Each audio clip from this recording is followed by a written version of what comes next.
समाधान निकालने के लिए बात तो ठीक है, मगर जम्मू एक आंदोलन की ओर अब चल पड़ा है। माता वैष्णो देवी श्राइन बोर्ड का जो इशू रेज हुआ है, ये एक बड़ा सेंसिटिव इशू है और इसके इम्प्लीकेशंस जो हैं पूरे भारतवर्ष के लिए हैं। क्योंकि अगर आप राजभवन के बाहर धरना दे रहे हैं तो आप कहीं ना कहीं सीधे लेफ्टिनेंट गवर्नर साहब को जिम्मेवार ठहरा रहे हैं। जो श्राइन बोर्ड का एक्ट है उसको लेफ्टिनेंट गवर्नर या गवर्नर चेंज नहीं कर सकते। बिल्कुल। अभी दायित्व है लेजिस्लेटर के पास, लेजिस्लेटर में असेंबली के पास। आपको नहीं लगता है कि पहले श्राइन बोर्ड में जो खामियां थी उस पर बात होनी चाहिए? जम्मू की जो पल्स कहती है वो ये कहती है कि ये निर्णय अच्छा नहीं हुआ, तो जिस काम के लिए श्राइन बोर्ड बना है वही काम यहाँ हो। क्या ये आंदोलन किसी लक्ष्य तक पहुंचेगा या आपको लगता है कि जम्मू एक नए लॉ एंड ऑर्डर प्रॉब्लम के लिए आंदोलन की तरफ जा रहा है? लक्ष्य तक पहुंचना जरूरी है और मैं ये चाहूंगा कि एक एजिटेशनल पाथ ना लेते हुए जब यहां एक सरकार है उसको जनता का ओपिनियन मानते हुए बिल्कुल डिसीजन लेना चाहिए। इसीलिए तो हम गवर्नमेंट बनाते हैं। यूं तो शीतलहर बढ़ने के बाद जम्मू कड़ाके की सर्दी की ओर जा रहा है, मगर राजनीतिक गर्मी जम्मू में बढ़ने लगी है और श्री माता वैष्णो देवी श्राइन बोर्ड के मेडिकल कॉलेज की MBBS सीटों का विवाद सुलझता नहीं बल्कि उलझता हुआ नजर आ रहा है। संघर्ष समिति ने अब कल यानी कि 27 दिसंबर को लोक भवन यानी कि राजभवन का घेराव करने का ऐलान किया है और साथ ही साथ लेफ्टिनेंट गवर्नर के खिलाफ एक मोर्चा खोल दिया है। क्या सही में लेफ्टिनेंट गवर्नर के खिलाफ मोर्चा खोलने से ही इस मामले का हल निकलेगा या फिर इसकी जड़ों तक जाना होगा कि आखिर रूट कॉज है क्या? और दूसरी बात कि अगर केंद्र सरकार या फिर हेल्थ मिनिस्टर JP नड्डा ने यह आश्वासन दिया है कि हम मसला सुलझा रहे हैं, तो क्या इस समय आंदोलन शुरू करने का अचानक से प्लान कैसे बना, अचानक से प्रेशर कैसे आया, इस पर बात करना बहुत ज़रूरी है। और आप अपनी राय ज़रूर कमेंट बॉक्स में बताइए कि आप क्या चाहते हैं कि इस पे आंदोलन की राह पकड़नी चाहिए या फिर संकल्प लेना चाहिए। राजिंदर शर्मा हमारे साथ हैं, BJP के फायर ब्रांड लीडर हैं और फॉर्मर मेयर भी हैं, जम्मू की नर्व्स अच्छे से समझते हैं। राजिंदर जी, क्या रूट कॉज की ओर नहीं जाया जाए, ये नहीं देखा जाए कि आखिर श्राइन बोर्ड में कहाँ खामियां थी, उनको ठीक किया जाए, या फिर आपको लगता है कि सीधे लेफ्टिनेंट गवर्नर साहब के घर के बाहर यानी कि राजभवन के बाहर धरना दिया जाए? माता वैष्णो देवी श्राइन बोर्ड का जो इशू रेज हुआ है ये एक बड़ा सेंसिटिव इशू है और इसके इम्प्लीकेशंस जो हैं पूरे भारतवर्ष के लिए हैं और इसका समाधान सिर्फ जरूरी नहीं है, पीसफुल को एग्जिस्टेंस के लिए भी जरूरी है और साथ में एक दूसरे के प्रति विश्वास बना रहे उसके लिए भी जरूरी है। तो पब्लिक का प्रेशर है, पब्लिक का प्रेशर जो है उसके तहत ये सब किया जा रहा है और हो रहा है। अब इसके सॉल्यूशंस के लिए जो भी इसमें रेलेवेंट फैक्टर्स हैं उनको चिंतन करते हुए समाधान जल्द से जल्द निकालना पड़ेगा। अब बड़ी बात यह है कि समाधान निकालने के लिए बात तो ठीक है, मगर जम्मू एक आंदोलन की ओर अब चल पड़ा है, क्योंकि अगर आप राजभवन के बाहर धरना दे रहे हैं तो आप कहीं ना कहीं सीधे लेफ्टिनेंट गवर्नर साहब को जिम्मेवार ठहरा रहे हैं और राजभवन के खिलाफ धरना देने का ऐलान भी हो चुका है। आपको नहीं लगता है कि पहले श्राइन बोर्ड में जो खामियां थी उस पर बात होनी चाहिए? देखो, एक बात तो तय है और कानूनी तौर पे है, वो श्राइन बोर्ड के चेयरमैन गवर्नर या लेफ्टिनेंट गवर्नर होते हैं और वो मेंबर्स को नॉमिनेट भी करते हैं। तो पूरी responsibility for any action that lies on chairman. तो चेयरमैन की रिस्पॉन्सिबिलिटी है, जवाबदेही है उसमें। अब सोल्यूशन क्या है वो दूसरी बात है। एकदम से संघर्ष समिति या बीजेपी लेफ्टिनेंट गवर्नर साहब के अचानक अगेंस्ट कैसे हो गए? अगर देखा जाए तो उन्हें भी तो मिनिस्ट्री ऑफ होम अफेयर्स ने, जो कि आपकी सरकार है केंद्र में, उन्होंने यहाँ पर लेफ्टिनेंट गवर्नर की जिम्मेवारी दी है। वो खुद भी एक बीजेपी से आने वाले कदावर नेता हैं। देखिए, ये किसी व्यक्ति के विशेष बात नहीं है, ये इस निर्णय के खिलाफ बात है और इस निर्णय के साथ लोगों की भावनाएं जुड़ी हुई हैं। और जैसे मैंने कहा, पीसफुल को एग्जिस्टेंस के साथ के लिए कुछ जहां पेच अटक जाता है उसको निकालना भी जरूरी है, और तभी तो एक सौहार्दपूर्ण माहौल बनेगा। नहीं तो एक दूसरे के प्रति विरोधाभास रहेगा और वो अशांति फैलाएगा। आपको लगता है जैसे 2008 में श्री अमरनाथ लैंड रो एजिटेशन हुई थी, उस समय जैसा उस समय के राज्यपाल एन वोहरा साहब के खिलाफ माहौल बन गया था एकदम से, वैसा ही माहौल अब दोबारा से एक बार राजभवन के या लोक भवन के अगेंस्ट बनता हुआ नजर आ रहा है? देखो, मैं तो संघर्ष समिति का ना तो मेंबर हूं, मैं उनकी तरफ से तो कोई बयानबाजी कर नहीं सकता, लेकिन मैं ये देखता हूं कि जम्मू की जो पल्स कहती है वो ये कहती है कि ये निर्णय अच्छा नहीं हुआ। अब क्या आगे होगा वो तो आने वाला समय बताएगा और परिस्थितियां बताएंगी, लेकिन एक बात तय है, इसका हल जल्द से जल्द निकलना चाहिए। और ये उमर साहब के लिए भी एक मौका है जी, जिसमें वो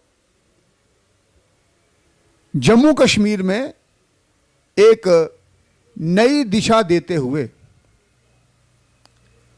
सबको साथ लेने की बात करते हुए मसले को हल की तरफ ले जाएं। यस, क्योंकि देखिए इसमें क्या है, पहले तो मैं ये समझता हूं कि जो श्राइन बोर्ड का एक्ट है उसको लेफ्टिनेंट गवर्नर या गवर्नर चेंज नहीं कर सकते। बिल्कुल, उसको चेंज करने का दायित्व असेंबली का है, लेजिस्लेचर्स के पास है, वो लेजिस्लेचर्स के पास है।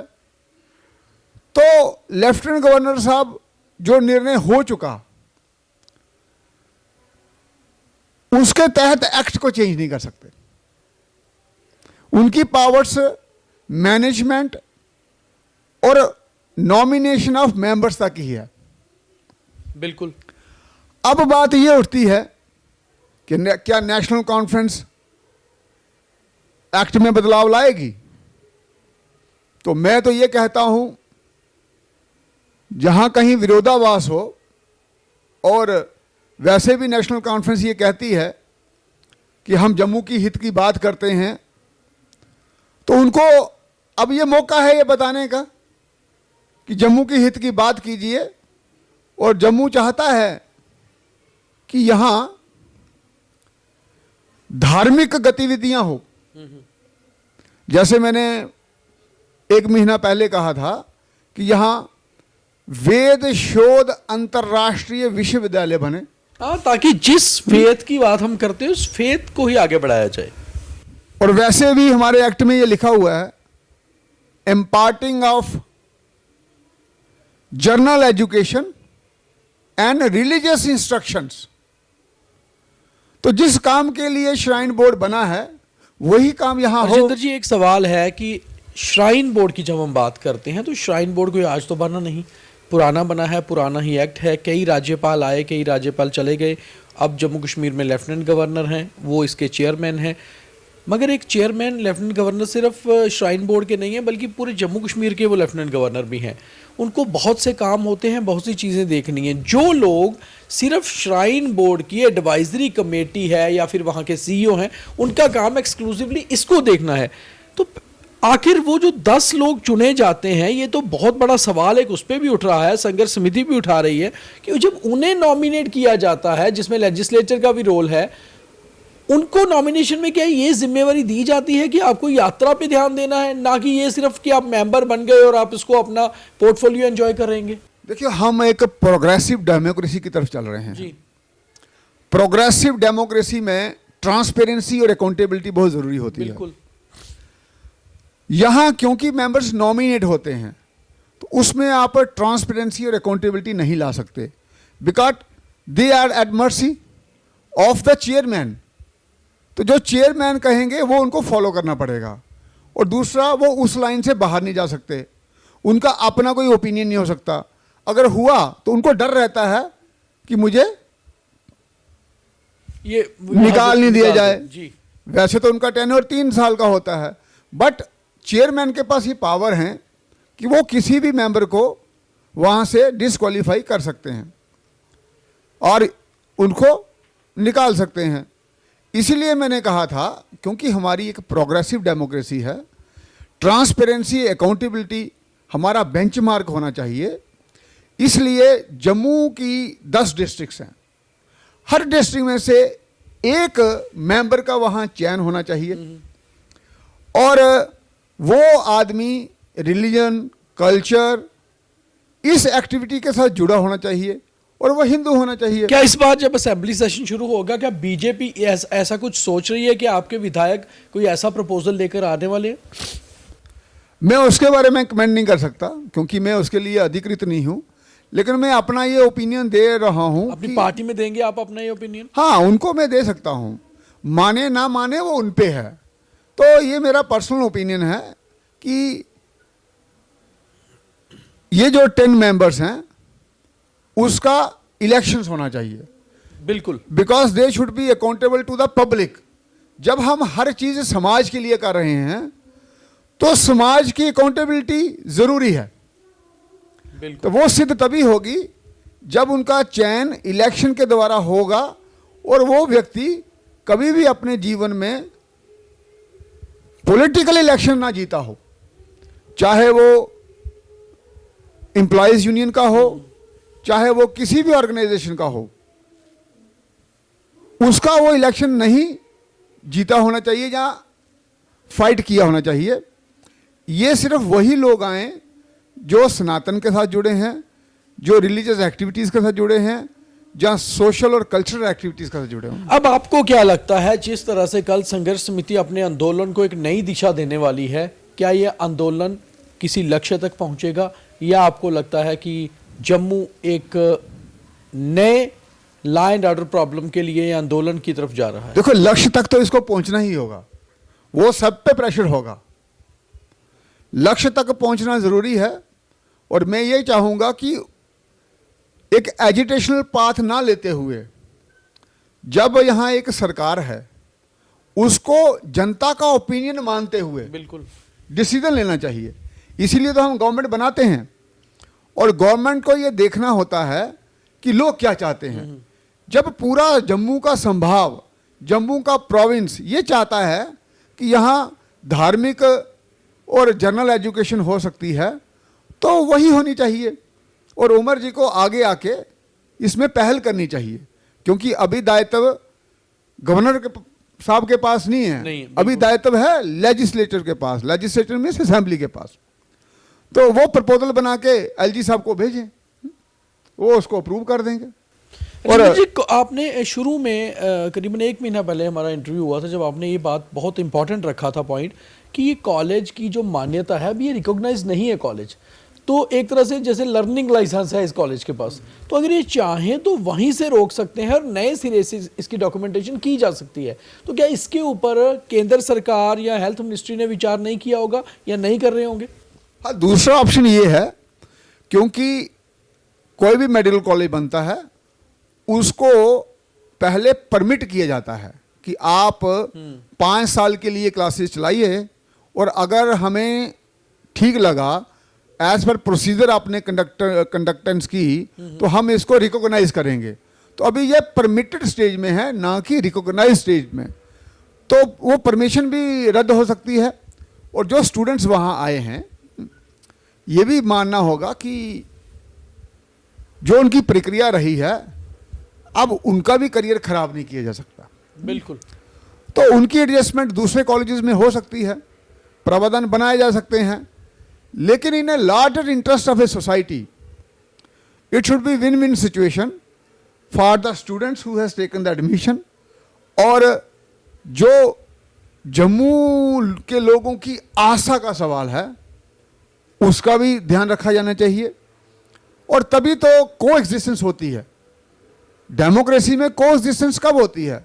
जब इस पूरे हर समाज के वर्ग का, उसकी आस्था का, उसके विजन का और उसकी सोच का ध्यान रखा जाएगा। राजेंद्र जी, आखिरी सवाल है, अब जब हम आंदोलन के बिल्कुल नज़दीक पहुंच चुके हैं और कल से इस आंदोलन को एक नई दिशा मिल सकती है, क्योंकि जिस तरह से राजभवन के बाहर प्रदर्शन करने संघर्ष समिति के लोग जा रहे हैं, ऐसे में सीधे सीधे नजर आ रहा है कि संघर्ष समिति की लोक भवन के साथ ठन गई है।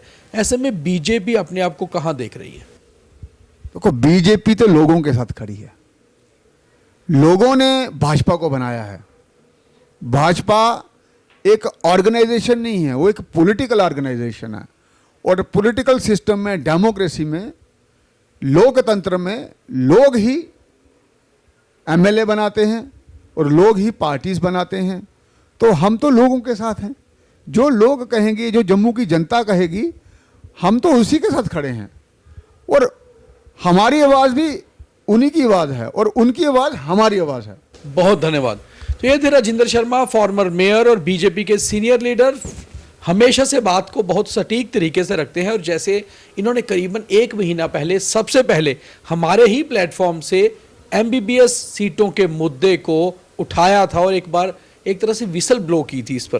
और आज ये साफ तौर पे जब संघर्ष समिति की राजभवन से ठन गई है, तो ये साफ कह रहे हैं कि बीजेपी लोगों के साथ खड़ी है।